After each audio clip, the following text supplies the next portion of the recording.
جب امام جو ہے وہ خطبہ ختم کر رہا ہو تو لوگ مسجد میں آ رہے ہوتے ہیں اور پھر بہت جلدی نکلنے کی ہوتی ہے.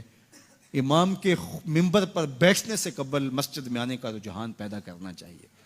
فرمایا گیا کہ جو شخص جمعۃ المبارک میں سب سے پہلے آتا ہے اس کو ایک اونٹ ذبح کرنے کا ثواب نصیب ہوتا ہے.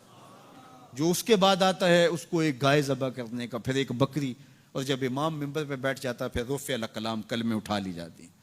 پھر اس کے بعد عام جو ثواب ہے وہی مرتب ہوتا ہے، وہ جو خاص ثواب ہے اولیت کا وہ پھر اٹھا لیا جاتا ہے.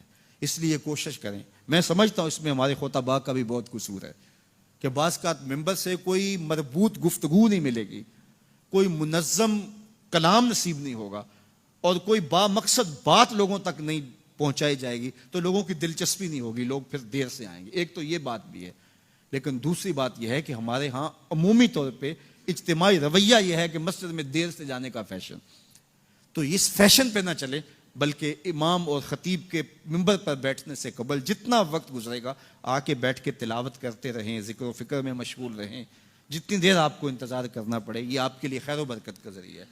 اور پھر آئیں اور پوری گفتگو سنیں اور اس گفتگو کا یقیناً نتیجہ آپ کی زندگی میں مرتب ہوگا. اور اگر آپ سمجھتے ہیں کہ میں بہت زیادہ مصروف ہوں اور کوئی آپ کو کام ہے تو شریعت نے آپ کو اجازت دی ہے کہ آپ لیٹ بھی آ سکتے ہیں.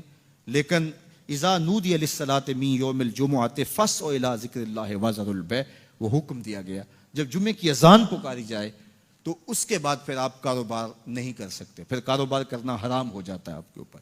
وذروا البیع، پھر خرید و فروخت چھوڑ دو، پھر تم چل پڑو اللہ کے ذکر کی طرف. پھر تمہارے اوپر لازم ہے کہ تم ذکر کی طرف چل پڑو.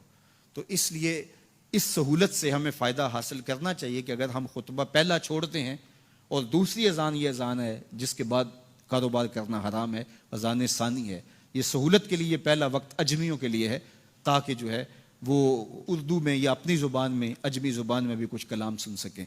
تو اس لیے ہمیں یہ سہولت دی گئی ہے، وہ بہت ضروری کام ہو. تو دین سیکھنے کا یہ کتنا خوبصورت موقع ہے.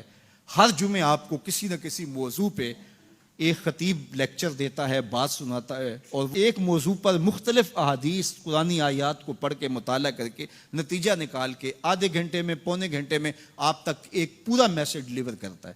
تو اس لیے اس کو بھرپور حاصل کرنے کے لیے اور اپنی نسلوں کو دین سے جوڑنے کے لیے یہ اسلام آج بھی بہت سارے مشقتیں اور بہت ساری سازشوں کے باوجود یہ قائم ہے، اس لیے کہ اس نے خوبصورت ہمیں نظم دیا ہے. محلے کی سطح پہ 5 گانا نماز ہے، علاقے کی سطح پہ جمعہ ہے، سالانہ شہر کی سطح پر 2 عید کے اجتماع ہیں اور عالمی سطح پہ حج کا اجتماع ہے.